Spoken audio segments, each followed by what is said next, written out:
May adlaw katawhan sa Dios sa Archdiocese sa Osamis sa ngalan sa atong talahoron nga Arsobispo, Archbishop Martin Sarmiento Humuad, guban sa mga kahugpungan sa mga kaparian sa tibok lokal nga simbahan sa Osamis, kini ang inyong amigong higala, Father MJ Samonte. Magahatod og pamalandong ninyo karong adlaw karon nga Huwebes, sulod sa ikadapulup-upat nga Domingo sa ordinaryong panahon. Hulyo 10, 2025. Ang ebanghelyo natong pagabasahon og pamalandungan karon atong pagakutloon sa ebanghelyo sumala ni San Mateo. Si Jesus miingon sa iyang mga tinun-an, lakaw kamo og isangyaw nga hapit na maghari ang Dios. Ayuhan ninyo ang mga masakiton, banhawa ang mga minatay, hinlui ang mga sanlahon, ug abuga ang mga yawa. Nakadawat kamo nga walay bayad, busa panghatag kamo sa walay ngayog bayad. Ayaw kamo pagdalag kwarta o bulawan, plata o bronze. Ayaw kamo pagdalag puntil sa inyong pagpanaw, ni ilisan, ni sapatos, ni sungkod. Ang mamumuo ang hatagan sa iyang kabuhian. Inigabot ninyo sa usa ka lungsod kung ang balangay pangita kamo mga tawo nga moabi-abi kaninyo o pabili uban kaniya hantod nga mobiya kamo nidtong dapita. Inigdayon ninyo sa usa ka balay igna ang tagbalay ang kalinaw makuban kaninyo. Kung mudawat kaninyo ang tagbalay, ibilin kanila ang inyong paghinaot sa kalinaw. Apan kung dili bakwiya ang inyong panghinaot. Kung ana ay balay nga o lungsod nga dili mulawat kaninyo, dili mamati kaninyo, biyai kanang dapita og taktaka ang abog sa inyong tiil. Hinamdumi kini sa adlaw sa paghukom, mas maluoy pa ang Dios sa mga tawo sa Sodoma ug sa Gomora kaysa tawo niya ng lungsura. Mga igsuon ang ebanghelyo sa Ginoo. Daygon ikaw, Kristo. Mga igsoon gyud ni Kristo, ako ang pagtimbaya sa atong mga igsuon nga nagsaulog sa ilahang priestly ordination anniversary ining bulan sa Hulyo. Og labo sa tanan sa ilahang mga adlaw sumad silang adlaw nga tawhan ining bulan usab sa Hulyo. Congratulations mga igsuon ko o happy birthday usab sa ato ang mga birthday celebrator for this month of July. Ako ang pagtimbaya sa mga naminaw na to karon diha sa ato ang mga kaigsuonan nga na sila ang mga tagsatag sa mga panimalay, sa ato ang mga igsuon karon nga naa sa mga balay tambalanan, labi na atong mga pasyente diha sa mga ospital, diha sa Mars MC, diha sa Faith Hospital, diha sa Medina, ug sa tanang mga ato ang mga masakitong mga igsuon nga naa sila ang mga tagsatag sa mga panimalay. Ako ang ihatag kaninyo ang pag-ampo nga kamo kanunay nga maisugon o madasigon o kamo magpabiling malipayon o nagahugot ang inyong pagtuo bisan pa man sa mga kalisod sa kahimtang sa kinabuhi. Ako ang pagtimbay usab sa mga igsuon karon nga naminaw diha sa Mercury Drug Katadman, sa atong mga higala amigo diha sa San Mateo Rizal, sa ato ang mga higala usab diha sa mga nagkadaiyang mga paryente o mga avid listener diya sa Dupim, sa Dipolog, Osamis, Pagadian, Iligan ug Marawi. Daghang salamat sa inyo hang kanunay pagsuporta o pagpaminaw nga kamo usab nga naghatag og kadasig kanamo nga kami mapadayonon nga mohatag sa among pamalandong dinhi sa DXDD ang pulpito sa kahanginan. Mga igsuon, iampo nyo kami, kaming mga kaparian, nga ining bulan sa Hulyo, hapit na po sa among tinuig nga pagpamalandong o pag-ampo aron kini paghatagan na magigayon ang amuang among pagkapari nga dili lang kami kanunay diya sa pagpangalagad na po'y panahon sa kahilom o panahon usab sa pag-ampo. Kani mo'y makahatag kanamong dugang kusog ug kadasig nga balik lang daw na mo ang mga kahulugan sa among gipangbuhat diha sa ministeryo na diha sa pagkahilom, diha sa pagpamalandong, diha sa pag-ampo. Mao kini mas makita pa yun namo ang meaning and purpose sa among gipangbuhat kay dili man lunlon lamang na mga good deeds or good acts of charity and kindness, kundi naman po di ang pagpalawom sa relasyon ngadto sa Dios gamoy nagpadala ka namo sa maong misyon. Sama sa itong ebanghelyo na to karon, ang si Kristo nagpadala sa iyahang mga apostoles o sa mga disipulo ngadto sa mga balangay, ngadto sa mga nagadaiyang dapit aron sa pagsangyaw sa mayong balita.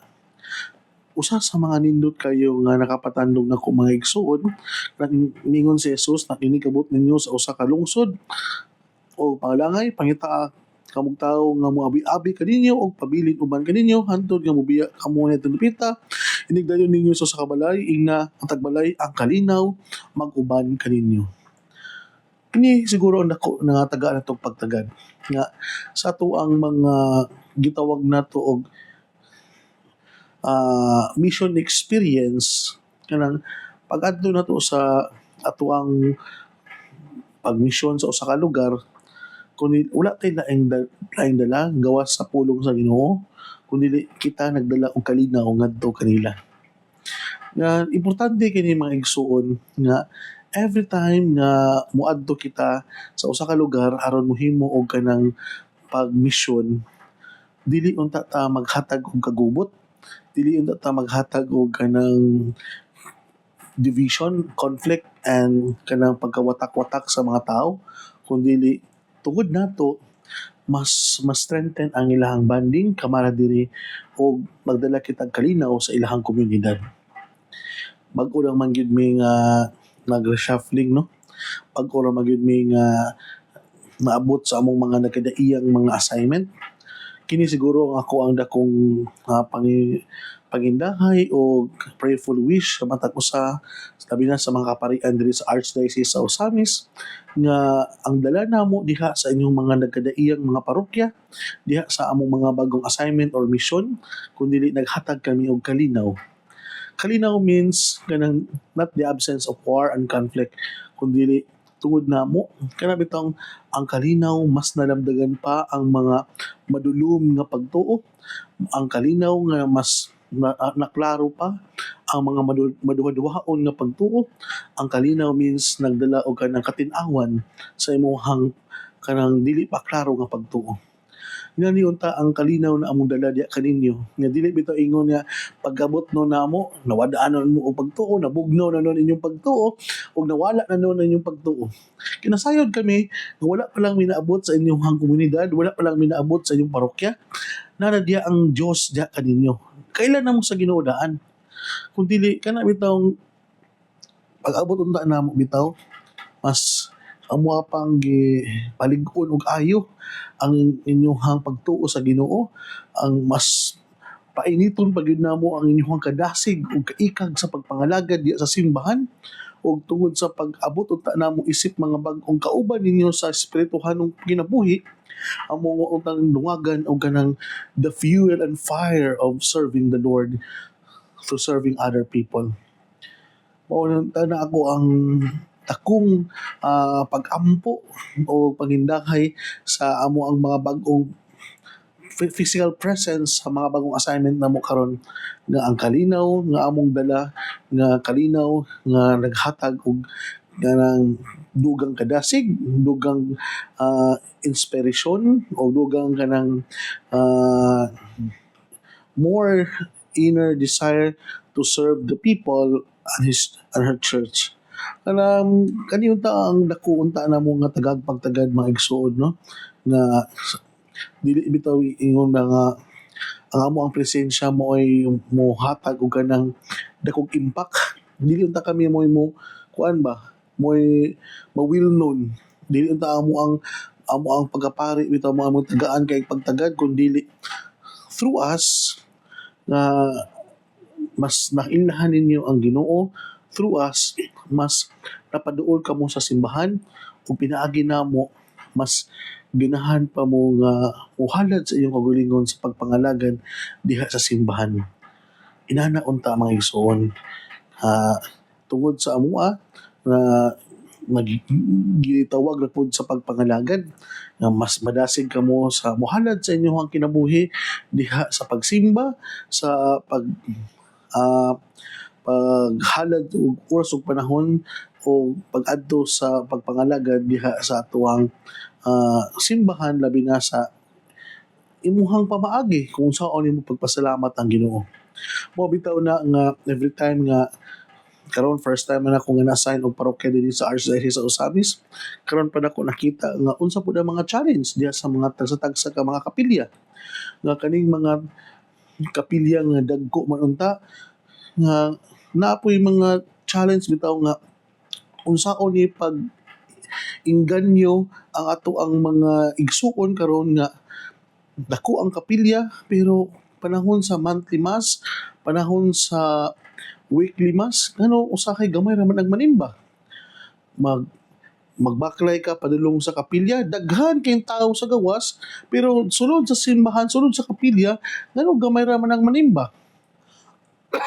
Siguro mao kani ang dako kayo og challenge, no, nga unsaon ka nato ni tagaan pag-respond aning mga butanga mga igsoon, unsa pud ka ang bag-ong estratehiya or approach para mo engage ang mga tao diha sa simbahan, nga unsa pud kay ibang rason na kaning mga tawhana nga igo ra man mulit nimo og maayong gabi Father, mga respectful man pod, naman po yung dakong pagrespeto sa mga kaparian, pero ngano dili man enough ang imuhang physical presence nga moadto sila sa simbahan. So there's something wrong. Na ay murag something gap na we need to reconnect, na ay something nakat nga relasyon ngano nga dili naman sila nga muhatag silang panahon sa aron sa pagsimba. Ako nangutana ko sa akong maginagmayng mga pagkuti-kuti o pagpangutana sa mga chapel officers. Dagan man ta mo diri sa inyong dapit. Ngano gamay kamo raman ang nanimba. Mura bitaw kung atong i-ratio nato ang number of population sa mong area, murag dili gyud siya kaabot og 40 or 50% sa na number of attendees sa mga manimbahay. So mao kana ang rason sa uban, nagadaghan magud ang mga nagkadaiyang mga simbahan diri Father, nagadaiya magud ang mga bag-ong mga sulpot na mga sikta or mga tinuhuan. Yes, given na naay mga bagong mga tinuan, irespeto po nato ang mga bagong simbahan nga misulpot nga mao po'y nakapadasig sa ubang mga kabatan-unan ug ubang mga igsuon nato. Enough ba gyud na siya nga rason nga makaingon ta nga kaning mga tawo nga naa sa gawas nga igo na lang magtambay-tambay, igo na lang magtahbi, igo na lang nga mag kanang mo-greet na lang nimo og good evening or mayong adlaw dayon taman ra sa pag greet nimo pero dili sila mosunod nimo sa aron mo simba. Siguro naagi ni mga ginagmayng mga rason yun ng mga igsuon, no, kano tama na lang sila sa pag-appreciate sa imong presence, pag-appreciate sa imong pag-anha diha silang lugar, pero ngano dili naman inana sila kadasig nga mosimba o gumuhatag panahon sa to worship and glorify God through the Holy Eucharist. Siguro no, kung masabtan na ginunda sa mga katawhan kung unsa ka importante ang Eucharistia, kung unsa ka importante ang pagpaminaw sa pulong sa Dios, kung unsa ka importante nila madawat nilang the real presence of Jesus, the body and blood of Jesus diha sa Eucharistia, naon ta diha ang kaikag, naon ta diha ang kana bitawng ka-excited na yes, mudawat na pud ko. Kung totally lang ta nga nasabtan. So mobalik na pud ta dito sa ato ang basic catechism. So dako jud kayo og kanang kalabutan ani ato ang mga katekista, no, kung giusa nato pa-educate ang ato ang mga kabataan nga ma-appreciate nila the importance of receiving the Holy Eucharist as the real presence of the body and blood of Jesus. Ako na siyang gi-emphasize mga igsoon ni Kristo tungod kay ang pagsangyo magud sa maayong balita karon dali na kayo. Dili na sama kaniyadto nga dili ka magdala og kanang mga puntil, dili ka magdala og kanang mga kuan na kana dili na siya mao karon ang maong challenge. Ang challenge karon nga unsaon man nimo nga pagpasabot sa mga kabataan nga kanang bitang mga religious na mga activity, religious na subject na mahimo attractive nila para maminaw sila o ma-educate sila.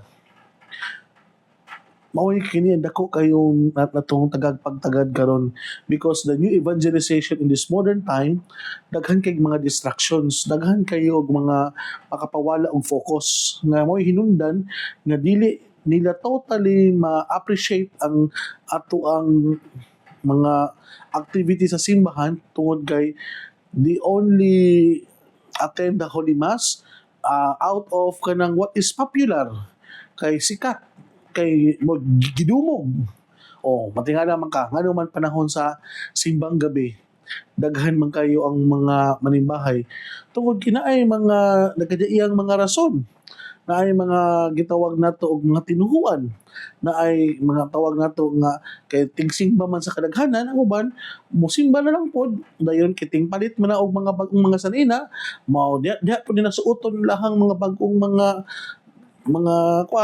outfit check na mao ni ilahang outfit karon sa panahon sa simbang gabi mga nana bitaw so nawala ang nindot nga motivation ngano man nga mosimba sa to pa di ay kung dili siya ingon nga season for attending the Holy Eucharist dili ra pod sila manimba kay dili man siya uso anang time sa to pa nahimong uso-uso ra kung kanus amo daghan ang mga manimbahay sa ato ang simbahan diya sa atong mga kapilya. So, subukan ni siya siguro nga pamalandungon, no? Nga unsa ka ang atong bagong approach para ma-engage na balik ang mga tao o mga kabataan diha na pod sa paghatag og igong panahon o kadasig sa pagpangalagad o pagserbisyo o pag-attend sa santos na Eucharistia. So, mao kay na mga igsoon no nga ang kalina unta maguban kanhato nga every time nga kaning mga tao nga makakita nato nga ma-feel at home sila sa ilang kaugalingon, ma-feel nila na they see Jesus in us o kana bitaw ma-feel bitaw nila bitaw na sa ilahang pagsimba wala sila gihukman na silang pagsimba wala sila nga gi-judge sa ilahang pagkamakasasala kundi na sama ni Kristo nga sa ilahang pagsimba despite of their sinfulness they are accepted and they are being guided and they are being inspired through the Word of God. Siguro inana ang atong dapat katagag pagtagad po. Mao na nga mauna nga sa katapusan mingon si Jesus kung naay balay o lungsod nga dili madawat kaninyo dili mamati kaninyo biyahe kaning dapita og taktaka ang abog sa inyong tiil hinumdumi kini sa adlaw sa paghukom nga mas maluoy pa ang Dios sa mga tao sa Sodoma ug Gomora kaysa mga tao niya ng lungsura. Yes, dili man ang pamugos ang pagsangyaw nato sa mga balita kay it is a free gift from God. Pero mao na gina nga dili punta ingon ta nga pasagdaan lang pud nato sila. Kung ang factor naa nato naa sa mga misyonaryo, naa pud sa mga magsasangyaw, how can we realign and how can we retract our approach and our strategies and techniques in preaching the good news?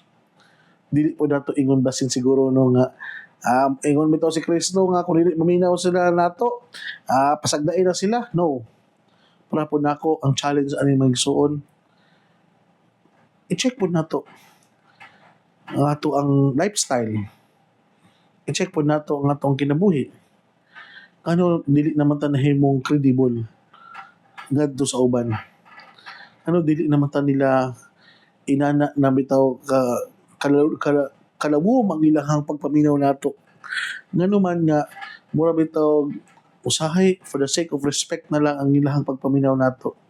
Pero ang kanang gitawag nato nga role model baka wala na po nila nakita nato. Siguro mao po ni ang angay na kong pamalandungan isip misyonaryo nga ang pagpaminaw sa mga tao not out of duty and obligation na lang, kundi sila mingsimba, sila minghatag oras ug panahon tungod kay na-appreciate nila ang ilahang obligasyon o gihigugma nila kung unsa ang ilahang angay pagkabuhaton. Siguro kini po lang ang challenge po nato isip mga magsasangyaw nga dili ta nahimong credible, dili ta ingon na nahimong competent tungod kay maayo kita mo storya, kundi nakita po nila sa atong buhat nga naningkamot ta sa pagkabalaan, naningkamot usab kita sa pagbuhat kung sa atong gisangyaw, labi na sa ah, paghatag og higayon kung unsa ang tinuod nga meaning sa pagpasaylo, tinuod nga meaning sa pagkaminatagon, tinuod nga meaning sa pagkamahigugmaon, o tinuod nga meaning sa gitawag nato og pagkamaayong magbalantay. Hinaot pa unta mahigsuon, kini at isip magsasangyaw, gituan ta tungod kay dili lang nahadlok sila nga maimperno, mintuo sila tungod kay kita katuuan man dili lang sa pulong kundi nakita po nila sa buhat nato. So mga igsoon, dinhi na kong kutob, ayaw ka mong kalimot na ang pulong sa Dios ang gayud nga pamation, pamalandungan o paningkamutan nga mapuy-an. Bulahan ang tawo nga naningkamot magpuyo sa pulong ni Jesus. Sama siya sa kahoy nga gitanundap rin sa sapa, kansang ang kahoy dili gayud malaya ug timpo sa tuwing bunga. Muhatag siya maayong mga bunga. Hinaot pa unta na kining tanan natong nadungog og gipamalandungan, makatabang kanato sa pagkinabuhi nga balaan ug maoy magdala kanato sa atoang gitinguha og padulngan ang gingharian sa langit nagipangandoy sa matag binunyagan. Igsuon, ugma na usab uban sa pangama sa tumahal nga birhen na si Santa Maria nato gitawag ni sa misamisnon og birhen sa kuta. Ang Diyos pagapanalangin ta kanimo sa ngalan samahan sa anak ug sa Espiritu Santo. Amen. Sa makausa pa at ani na kita karon sa ato ang pagpadayon sa ato ang novena sa pagpangandam sa kapistahan sa Birhen sa Kuta. Ikaupat nga adlaw busa giimbitahan ako ang tanan nga mo dalhain yung tibok pamilya o mo bisita kita sa Birhen sa Kuta, isip mga tumutuo na og isip mga nagmahal sa Birhen sa Kuta nga kita kanunay nga nanghandoy sa usa ka mahigugmaon o pagpangga sa usa ka inahan ngadto sa iyang anak. Sama usab na pagmahal ni Maria ngadto sa iyang pinangga nga si Jesus. Wala niya gi pasagdaan hantod sa pagdako. Kasama pud sa atong mga inahan kita makasinati og mahigugmaong pagpangga sa usa ka inahan na dili basta-basta nga mo surrender bisan pa man sa mga kalisdanan sa kinabuhi. May adlaw ka natong tanan o God bless. Sa ngalan samahan sa anak sa Espiritu Santo. Good day.